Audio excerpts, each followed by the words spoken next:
Uh, my name is Sarah Harkhouser, and I'm an audio video film technology teacher at Webbridge Middle School, just north of Atlanta in this beautiful little area called Alpharetta. I'm lucky enough to be in a school that really values cultural pedagogy and culturally sustainable pedagogy. So, because our students are largely international students and they're coming from South India and often identify as either being Indian or they are Indian American. So I'm reaching out to Dr. Jain here. Am I saying it right? Like Yes. Jain? Yes. Who has written many papers and books about this identity.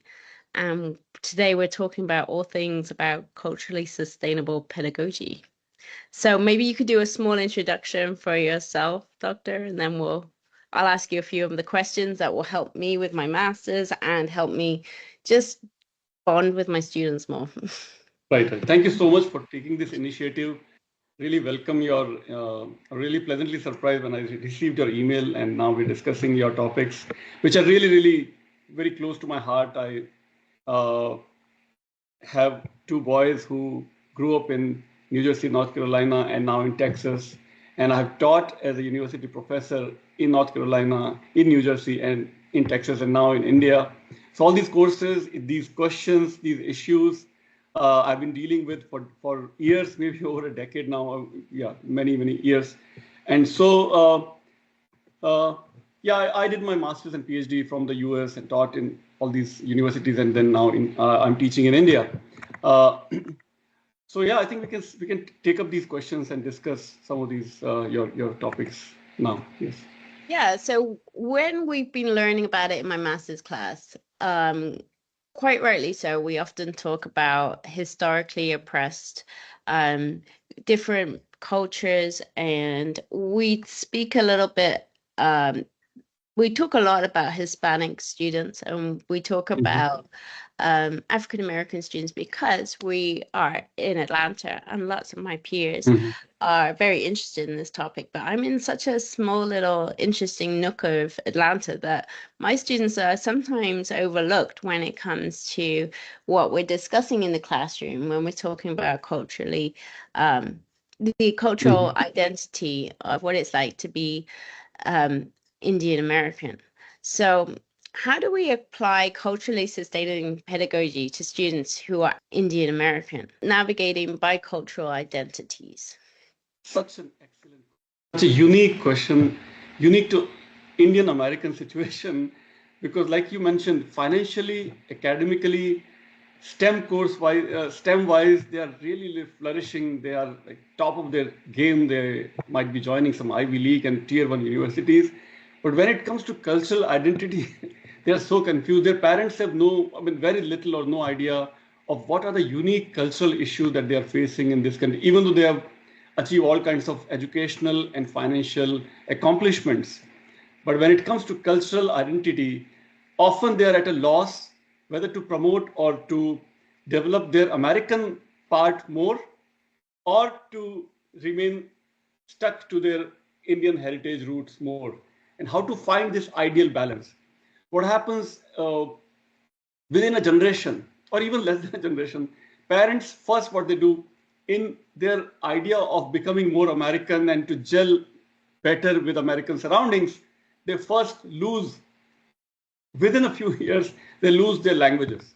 So they start thinking, talking, watching only English, only English.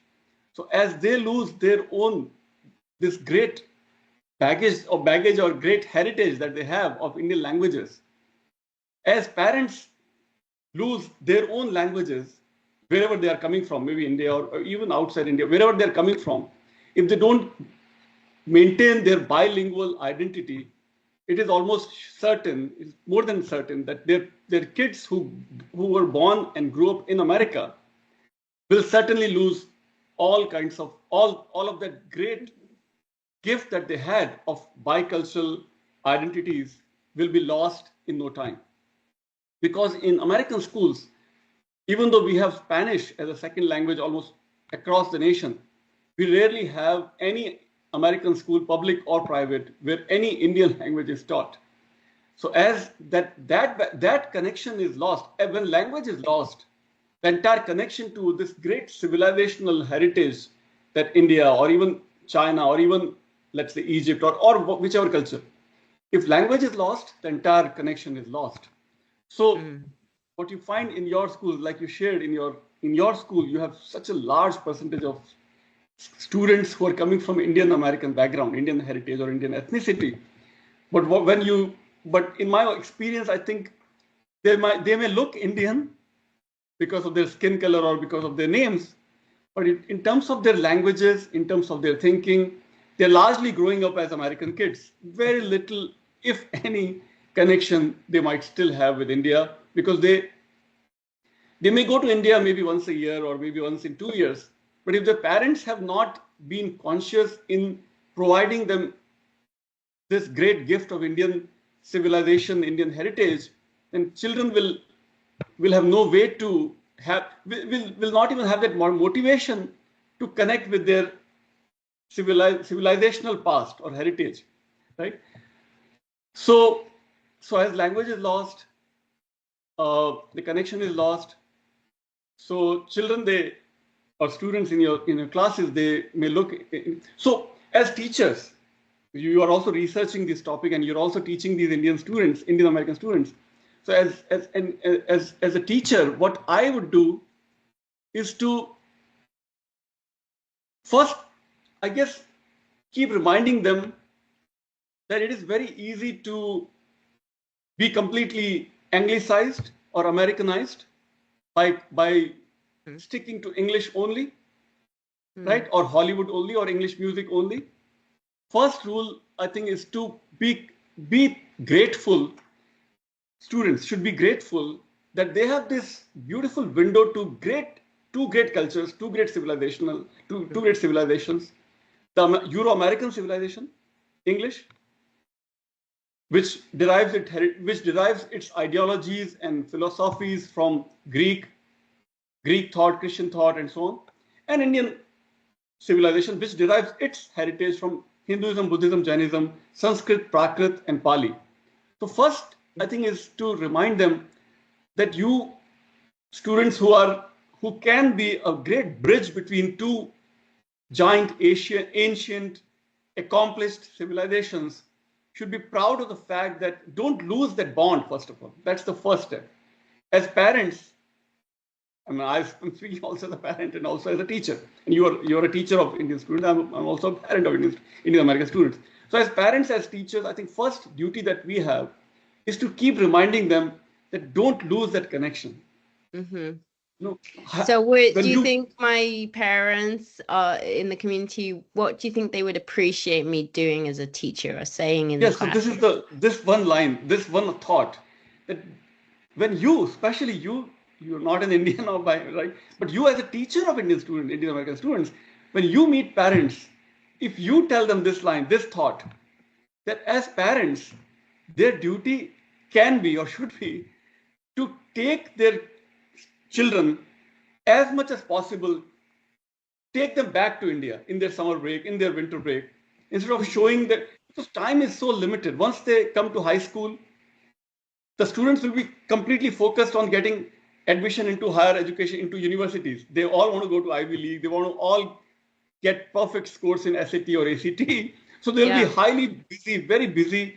As they come to high school, they'll be lost. Then this opportunity to connect with this ancient civilization that is India, because of the heritage, because they're all people of Indian origin by ethnicity and by their names and by religion.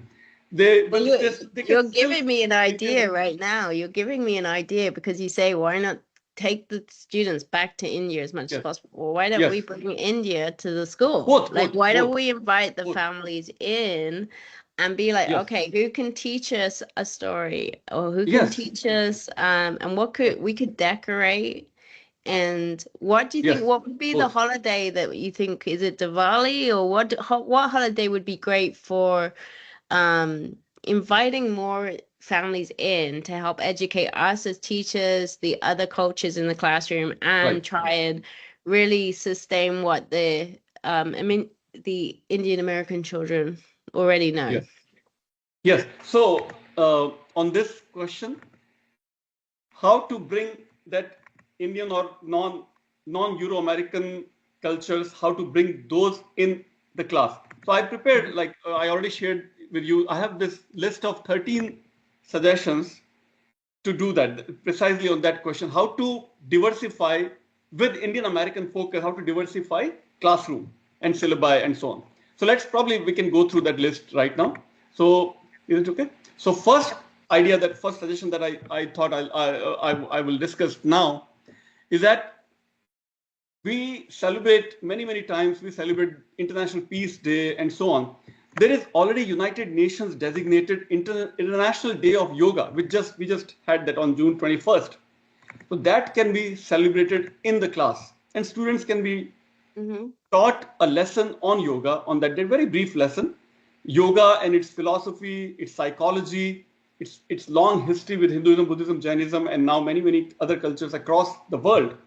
So International Day of Yoga can be celebrated inside the school when parents can be invited and students can be asked to perform yoga, practice some postures and so on. Teachers and parents and students can all do. So that was my first suggestion. So here in Dallas ISD is already doing that. And I'm sure many other ISD school districts must be doing that across New York, New Jersey especially. And so that was my first suggestion, right? Second suggestion I had was, because we already celebrate Peace Day in the fall. Similarly, Mahatma Gandhi's birthday, which is on October 2nd, which is also designated by United Nations as International Day of Non-Violence, that can be celebrated inside the schools where parents can be invited and teachers can be taught, students can be taught on Gandhi's legacy, Gandhi's philosophy in detail, right? And also I had this suggestion that maybe portrait, because you are in Atlanta area, Georgia area, maybe schools can have a portrait, a picture of Dr. Martin Luther King and Mahatma Gandhi inside every class. Maybe inside every school, at least one portrait of Mahatma Gandhi should be placed inside schools. And Dr. King's house in Atlanta, which I have also visited, has a section on Gandhi. So students can be taken to the house, the birthplace of Dr. King, and how that has now turned into a museum, and which shows his connection to Mahatma Gandhi. Dr. King himself went to India and he visited Mani Bhavan in Mumbai, which I also visited recently. And he saw and he was inspired by this non-violence in action, soul force, satyagraha, which Gandhi called as satyagraha in English, soul force, ahimsa, which is called as non-violence in English. So how Dr. King took all those inspirations and came back to America and then launched the civil rights movement. And Atlanta was the key place where all these things happen. So students can be shown this, and even parents can be taught this. Parents may not know that Dr. King had this great connection to Mahatma Gandhi. Parents know about Mahatma Gandhi, but may not know the connection that Dr. King derived from Mahatma Gandhi. So that was my second suggestion.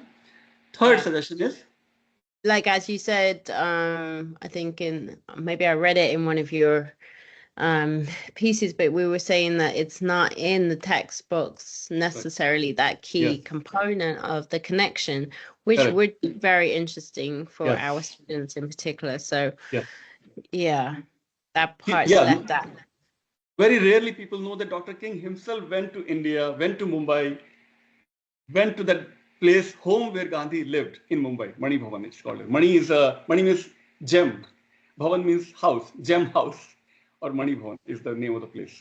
All right, so that was the second. The third suggestion I have is, the prominent books by Asian American authors should be considered for our language and arts classes. Many of these authors are winners of significant prizes such as the Booker and Pulitzer prizes. Some of them are adapted for Hollywood films also. For example, Midnight's Children by Salman Rushdie, and many such accomplished authors who live in America, Indian authors who are now in America. So many of those books are not yet reaching the middle school or high school syllabi in America, as I saw in Dallas area. Maybe true in Atlanta area where you are located. So those authors can be, those books that deal with these bicultural identity issues. For example, a novel called Namesake, I think that's by Jhumpa Lahiri, I think. Jhumpa Lahiri, also from India, with roots in India, her parents, but she born and grew up probably most likely in New York area. Mm-hmm. So such authors who are highly accomplished are not yet, I think, can be more adapted and Right. adopted for the class And the outcome. same could be said with looking in my subject, I need to look at film directors who are Right. coming Welcome. from Yes. India. And then Right. also perhaps in the science classroom, we need to look towards scientists. Yes. Um, Great and point. mhm. So let's deal with this great question that you asked. Some of the Nobel Prize laureates that were born in India, but when they came to US, they achieved the highest accomplishments that's the Nobel Prize. So there are many such scientists. I can think of a scientist named Chandrasekhar, which is an epithet for Shiva, the meaning of the name. So there are many such scientists. The father of fiber optics that we take it for granted for telecommunication, was Mhm. invented, pioneered by an Indian scientist in America. Yeah. Students may not know this. Students' parents may not know this, and middle school, high school teachers may not know this also. But since you have this great curiosity to diversify Yeah. your syllabi, maybe you can be the pioneer, especially in the Atlanta area, to bring in all these ideas into your classes and let Hmm. Indian American students and all students should be aware of the contributions by scientists of Indian origin, father of Hmm. fiber optics, like I mentioned, and many other Nobel laureates have. So I can send you, and we can prepare a list of. It's easily available. I'm sure there are Wikipedia pages on Indian Yeah. scientists in America who are Nobel laureates. Yeah, We that'd have be Indian good. That would authors. make a great poster or something, wouldn't it, for Yes, the classroom? Yeah. As absolutely. well as, obviously that teachers will be looking into other cultures as well, but that would be a Yes, fantastic one. Yeah. Uh-huh. yes. Right. I like Great. that. Thank you. Thank you for asking that great question. So I could also provide you more information. So Indian authors in America, Indian Yeah. scientists, Indian Nobel laureates in America. Then you mentioned, yeah, another films based on And movie Indian stars too. and movie Mm-hmm. stars. So there is a film called The Man Who Knew Infinity. The Man Who Knew Infinity. Since you have UK connection also, I think you're from UK probably originally.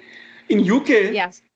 during the British Raj, an Indian mathematician comes to Cambridge, Trinity School, I think Trinity College or Trinity School, where he shared his mathematical ideas. Those are still being developed and still being researched. His name was Ramanujan. Many parents would know this, but students may not know this. So there was a Hollywood Mm. film made on this mathematician called Ramanujan. The film is The Man Who Knew Infinity. So such films Write that one can be down. shown in the classroom. Yes, The Man Who Knew Infinity. I'm writing this one. Okay. Yes, please. I'll watch that one. I'll prepare a list and share many such. There must be many such. Oh, there is a baseball player. I'm just thinking of now.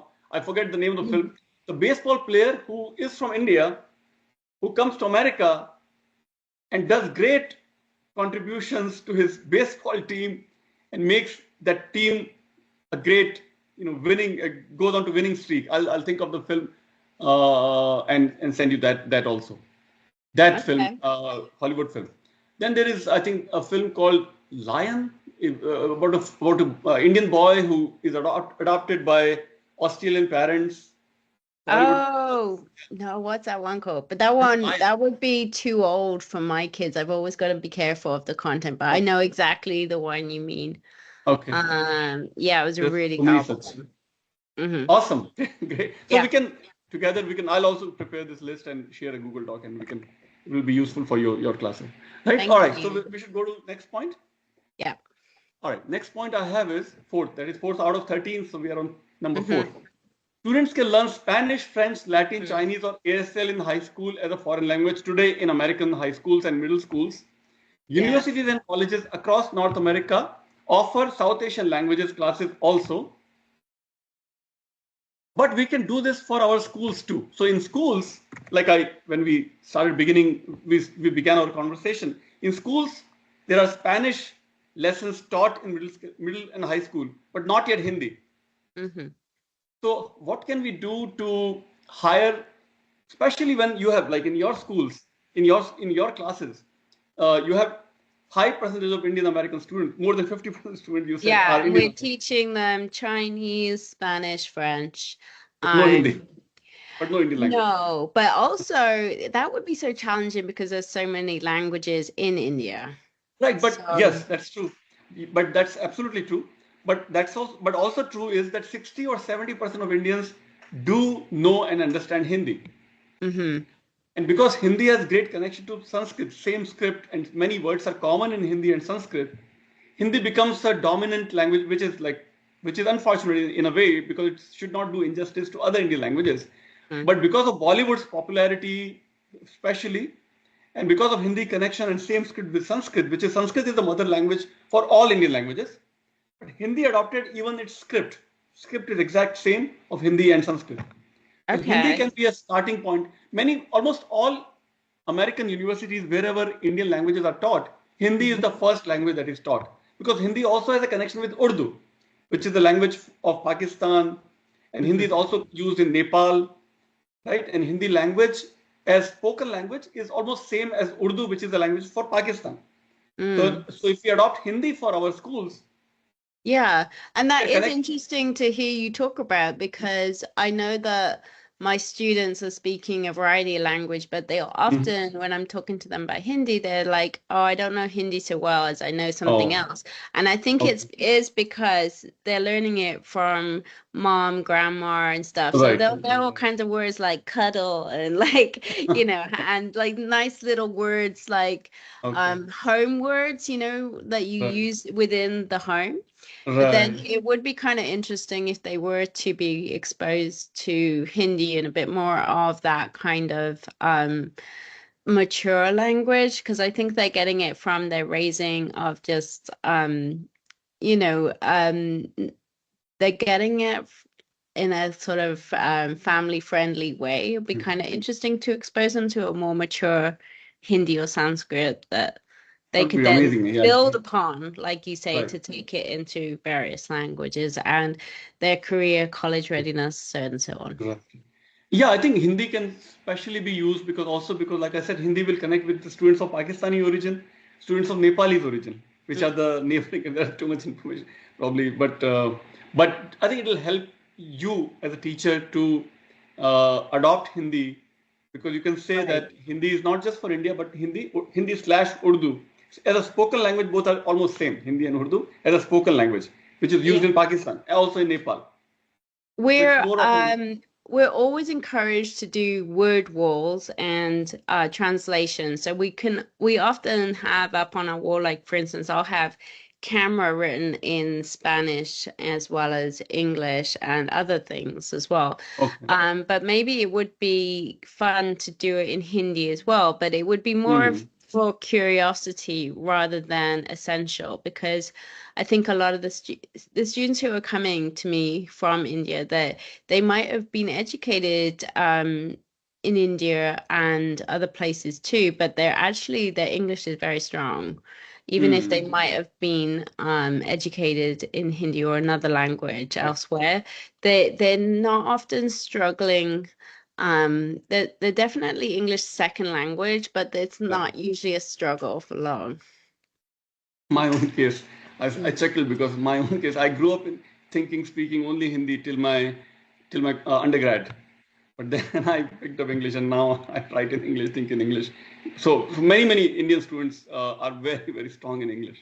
So Yeah. that should not be an issue. Yes, So, but I could incorporate the words as part of like just being culturally sensitive and right. curiosity for the kids, That would be amazing. That would be such just a to spark that interest yes, and be like, oh wow. And also, yes. the letters and so on. It's so pretty. And we're so lucky to live in an age where we I have wish every access teacher to thought it. like you. It's so nice. I really wish. I mean, yeah, it's Course. so much to do to sensitize to use these Hindi words. Like you're even thinking in that direction. I'm so grateful as a parent of two boys and as a teacher of Indian migrants. Yeah, All of right, course. great. And I know a lot of my colleagues do as well. So Hmm. hopefully we can get together and just have a fun conversation about it. And last year, I know one of my colleagues, she created the Indian Culture Club. and the students came up with it themselves and they run it themselves, but she's like the sponsor who they get together and do like henna and all kind. There's like something different every week, Uh, and I keep on talking to the boys a bit about maybe we should have a cricket club because I got that British oh, connection. that's not. I'm like, I remember playing cricket and my brother Oh, playing cricket because we have oh, that thing, right? But we certainly weren't wonderful. playing baseball where I was growing up. We were playing cricket. So, Wow, wow, but I'd wow. have to refresh myself on the rules and things like that. Oh, cricket is a religion in India. Every Indian in India, or even Right. Indian parent, And they are. that's why we should have a cricket club. I don't know who we would Yes, play, but yes. it'd be No, fun. you ask parent. I think many parent would jump on this idea. I think. Yeah, you Yeah. just yeah, when you mentioned Okay. All right. yes, Maybe I'll yes. look into it. My Actually, I'm yeah, going back to the UK this summer, so I could pick up a cricket set and bring it back over. And yeah. wonderful, awesome. I didn't even think of that, so I need to add that point in my list of these suggestions. All right, so let's go to my next point, which is fifth. We are on number five now. Yeah. Okay. Some of us, me included, have already reviewed all the textbooks that our kids are studying in grade 6th, 9th, and 10th of world history and geography books. How do we make these reviews available across all our schools? So what happens, what I'm talking about here in this point is that the existing textbooks, especially in Dallas, or I'm sure about probably even in Atlanta, the textbooks have very little or even incorrect information about Indian history. Mm. So I have reviewed these books myself and I've noted these points I can share my notes with you. But what maybe we can think of is maybe reviewing the books that you are using in your school, in your classes should also be reviewed by parents or I'm happy to contribute as well. So that's another next topic. How do we make it more sensitive, culturally sensitive and relevant for Indian American students in classes in Atlanta? So that's my Okay. next one. All And so right. what time periods in particular, when you say history, is there certain Uh, points in history where you're like, well, that's going to be yes, important to. yes, especially the Indian contributions to science and math and medicines. Do students know that Indian doctors, surgeons did plastic surgery more than 2 millennia ago, as noted by NIH in America, National Institute of Health? American scientists already have noted that probably first surgery in the world was done in India thousands of years back. This is Mm, on NIH website, on US government website. So yeah. I'm not making this up. This is noted but our school students, this may be known to the higher when people go for, let's say, research. Let's say somebody doing a PhD on ancient science and technology or ancient medicine or ancient surgery. Then they would know this fact. But why Mm. not middle school kids? Why not high school kids? That Yes, these I facts, think they probably learn about penicillin and that sort of thing. I'm just. penicillin, but not surgery Mm, done by Sushrut. So Indian surgeons and medical scientists in ancient India were Sushrut and Charak. These are the two names. You don't have to know these names now. But students should be. I think these facts should be shared with Indian. So mathematics, in mathematics, ancient mathematicians in India came up with right angle triangle theorem mhm. hundreds of years before Pythagoras or Pythagoras, however we pronounce it. I think in British English we call it Pythagoras or Right. Pythagoras theorem. In Yes. America they say Pythagoras, Ah, right. right angle theorem. But that was first discovered by Indian mathematicians centuries before Pythagoras. I So did this should not be realize. shared. Yeah. I can Interesting. share the citations and references with you when we after this conversation. So such facts. Then many Mm, quadratic equations in algebra mhm. was trigonometry was discovered by Indian mathematicians centuries before anybody else. These are Right. all noted by these are all noted by advanced books on science and mathematics in America also, but not yet to middle school kids. And Hmm. why not? But maybe it just starts with teachers being curious and finding out these things themselves. It doesn't mean we Yes, have to change all the textbooks, but it could be like a little side note of like, it yes, has been yes, debated that this has happened or we've seen evidence of this, yes, yes, just to gently sort of bring it in to yes, be more I think Indians, American students would be curious and interested about that. Yes, yes. Mhm. So such Yeah, many such things are possible, and I can share. Maybe I can prepare such list also and share with you. right. Right? Okay. Okay. Next point. Yeah. So my next point is which you already covered, that to Mhm. inspire high school students and middle school students to start Asian students clubs, Asian student club or Indian student. You already mentioned that Indian clubs or Asian clubs. So that's done. Thank you so much. All right. Next point. Next point. We can invite. Okay. We can. This is important. We have not discussed so far yet. So we can invite. We means teachers of your people, teachers like you. We can invite local Asian American and other professors and authors to our schools to diversify our author visits. Here are some names. Okay, so professors and authors in Atlanta area, Oh, these those are who Atlanta already, area. I thought these were yeah, Texas. those like let's say at Emory University, there must be already some professors who are in humanities or even in STEM fields who are teaching topics of uh, Asian culture or Asian history. So why not invite those scholars to middle school and high school, Mm-hmm. right? Yeah. Yeah, So at of Emory course. and many other universities in Atlanta, I'm sure there are such professors, Mhm. or by their ethnicity, they may not be Indian. They may So I be. think I'm thinking out loud, but our PTA would probably be a good resource for that and just reaching out to parents in general because the parents are probably going to be more than willing to come in and share what they do. Yes, I Yeah. would jump. I would love to get such an invite and Right. And then connect more. guest And speakers in yes, different a guest speaker. areas. Yes. Yeah. So guest speakers, let's say highly accomplished, maybe business people in Atlanta area, or Mhm. especially scholars, professors in places like Emory, where you're in Atlanta. So I'm thinking of Emory now. Yeah. Right. Yeah. So at Emory and Georgia Tech. Georgia Tech would have so many professors in science and technology fields who Yeah. may right who may We be from just India. we started a new connections class last year.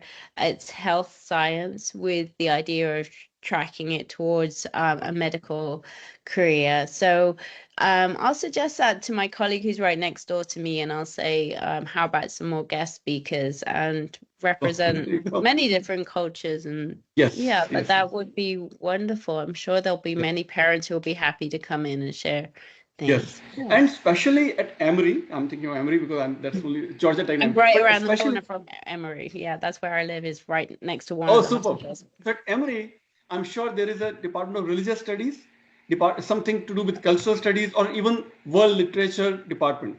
So they would have experts on literature from all kinds of literature across the world, including Indian literature. Similarly, in religious studies department, there would be experts on Judaism, Christianity, and Islam, but also on Hinduism, Buddhism, Jainism, Shinto from Japan, Taoism, Confucianism from China.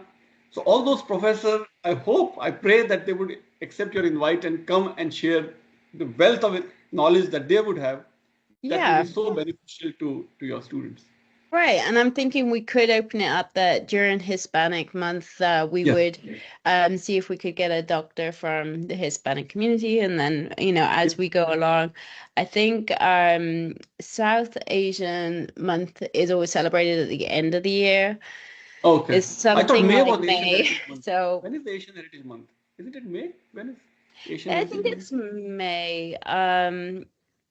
Because it also slightly overlooked, and that's why it's important that we're doing things year round. It just reflects everybody in the room. Right. So, Because just concentrating on one month doesn't feel authentic, does it? yeah, And yeah, at the end of the year, we're all getting ready for field days and those kind of things. So it's important to just pepper it through the entire year to make it yeah, truly yeah. authentic. Right. I think officially, I just checked. Officially, the Asian Heritage Month is May. But in Yeah. May, I think your schools are closed in May. Yeah, we close very early here. I don't know what it's Oh, like in Texas, but we close about okay. Memorial Day. Oh, okay. Then So probably that's usually so. testing and then fun times begin. Right. So then maybe around Diwali Day you can have that month as Asian month or Yeah. Indian month. Yeah, around Or Diwali. Yeah. it doesn't necessarily have to be related to anything, does it? But Okay. yeah, that could be a good time. Diwali's a special time in our school for sure. Yeah. Okay.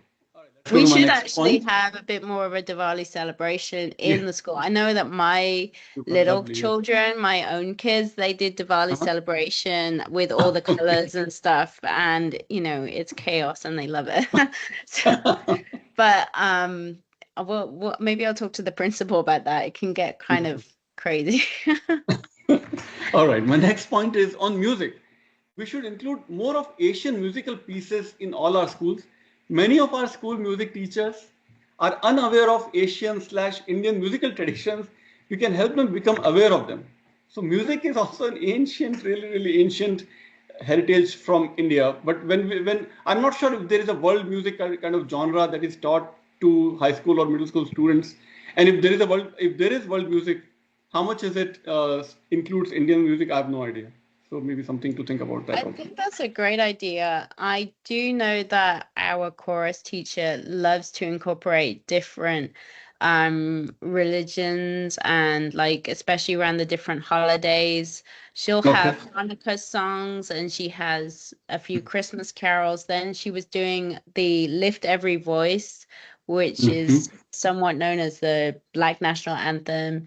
Mm-hmm. She was doing that one, but I don't know if she has anything coming from Indian culture. So And I know I she would be happy to enjoys suggest. like exploring that. So I wonder if she'd be interested. I'll ask On her. any of these points, if you need more help or inputs, Hmm. we can through email I can share more. All right. Okay. Next point is for their field trips, students can visit Asian cultural centers like Dr. King Center I mentioned, or many Indian temples, right? Hindu temples in Atlanta area. There's not so many, more than a dozen, probably more than 2 dozen Hindu temples across Atlanta. So for Mhm. field trips, why not think of taking, if not religious centers, maybe cultural centers, something of that sort for field trips. I was going to suggest that. Any museums with Asian collection, Indian collection, can you think of? I'm not sure if Atlanta has any such museum or I'll have to temples. look into that. Dr. Okay. Jane, I just had a warning come up on my team saying that the it the meeting would be over in 5 minutes. So I don't know if we're Oh, gonna so get disconnected, but then I can just call right back, I think. right, right. Yeah, we can. Yeah, and then we can merge the. Yeah. Okay. Yeah. All right. Should we go to the next point now? While Yes. we have time. All right. That's my 10th point now. We are on 10. Number 10. Number 10 is legally, because of the separation of church and state, legally we cannot teach any religion with the separation of church and state in middle school, high school, in any public schools, right? But what we can do still, we should teach about major world religions, Hmm. uh, especially Asian traditions, where faith and culture are almost synonymous. When we keep religion out of our schools, we also keep our students ignorant of Asian culture, throwing the baby out with the bathwater. You know what I'm Yeah. saying? Yes, So we we have do to figure out a awareness. way Yeah. to do that. We Yeah. have to figure out a way to at least discuss cultural traditions such. So you're already doing Diwali and so on. So probably you. Yeah, because I am the video teacher, I produce a morning show every day, the morning announcements, and Okay. my students are the ones who are they take the lead. So Okay. yeah, my children come with different ideas, and they always have great ideas for Diwali. They did taste testing where they went around offering Diwali treats to different Oh, people, like students and staff, and enjoyed like showing off some of that. nice. And then we always talk a little bit about the history about whatever the religion and the holiday is. And just Okay. wish everybody who is celebrating a wonderful time. And that goes with many religions. Mhm. Nice. Yes. Perfect. Yes. So yeah, comparative religions. So when we, like I mentioned, Shinto from Japan, Buddhism from China, Japan, and India, Hinduism and Jainism from India, Taoism and Confucianism from China. There's so many Asian religions. There are more than Yeah. half a dozen. So all Yeah, those things exactly. I'm can not then we sure can if compare. we're covering them all, because yeah, there is so many, isn't there? But we feel like most of our students are celebrating Diwali, but you might. Right.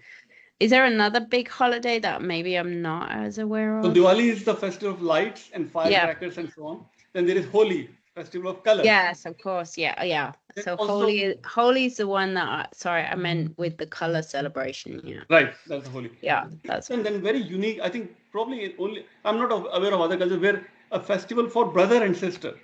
So every sister ties a sacred thread to brother. yeah. That's Yeah, such my a students have unique thing in shown India. me that. Yeah, they've shown me Called that. So I Rakhi, could Rakhi, Rakhi. and what That's time of year is that one? That's around July, August, around July, August. It's a lunar calendar. Okay. It varies. Right. But there is only one festival that is fixed on according to solar calendar and lunar calendar, which is the Sankranti. It's a celebration called festival called Sankranti, which celebrates the sun's travel from southern to northern cosmic Hemisphere. area, so to speak. Yeah. So that's all on January 14th, every year. Okay. But that's also a sacred festival. So many millions of Hindus would take a sacred dip into sacred rivers of India on Jan 14th. So that's the only calendar, only festival that is fixed even according to Western calendar. But all other festivals keep changing the dates because they follow lunar calendar.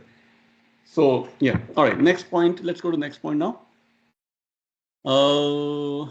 Okay. Next one is that's a very large point. Okay, I'll skip that and maybe go to next one. Uh, Teachers can be thought of to attend some kind of cultural awareness training. Many Indian American organizations in America conduct such training for free for teachers of middle school and high school. So I can think of Hindu American Foundation, for example, and many others. So that is another something to think about. Mm-hmm. All The right. Then resources are out there. teachers training, yeah, cultural training. All right. Then the second last point is on Good Friday and Easter Monday, all our schools are closed for a professional development day in Dallas area. Something similar can be thought of as a off day on Diwali day also. In New York, New Jersey, Pennsylvania, and Massachusetts, many public schools now have official holiday on Diwali. I'm not sure in Georgia area if that has been No, done. I don't think we do. No, and you're right. A lot of kids are out of school or they need to be picked up early, and a few Yes, times that's happened with a few different holidays. So I something to think think that, on that. yeah, that would And then be something for Fulton County to look into. Then my final point is to diversify the teachers demographically also. How to hire more Hmm. people of, I don't know, teachers of color, how should we call them? How to diversify and have more teachers of all different, as many, Yeah. to just to reflect the student diversity, if that can be done. So that was my last point. So I think we Yeah. covered all my points. In response to your first question, we just covered so far only your one question, right? You have many more questions. So maybe No, we no. can I take a mean, I break. feel like the questions and what your points were, they kind of intersect, don't they? Okay. So I definitely think that I've almost got so much to think about right now. I would like to gather my thoughts and work on some of my master's stuff and maybe come back around and speak to you Okay. again if I have like Sure. further things because it's just a lot to take in. But I feel like it's exciting and I want to know more. And it's just nice to think that if we just have these conversations, either with yourself or like I'm going to a local dance place this afternoon to go and learn more about Bollywood so that I can teach my Bollywood classes and film. Yes. You know. Yeah. And everyone's just willing to educate me, so I appreciate that, and especially like spending No. time with you this morning. So that was Very nice. perfect. Thank you so much. And yeah, we can talk more. And I shared my syllabus. If you have questions from my film syllabus, we can Yeah, discuss on that also. yeah, I've Yes. got a lot to think about, so thank you so much. Thank you. Thank you. Most welcome. Most welcome. Yeah. Thank you for doing this. Thank you. Okay, I wish yeah, and I'm everything. gonna I'll share the video with you and I'm gonna share the video with my colleagues as well so that when other people are curious and interested, um then they'll get these ideas as well. So I'll probably send it with the write-up of the list that you suggested Wonderful. and how we could apply it at Webbridge. Yes. Thank you so much again. All right, thank you, Dr. Jane. Well, I hope you have a great rest of your day, okay? You too. All the best. Bye bye. We'll stay in touch. You too. Yes. Bye bye. Bye-bye.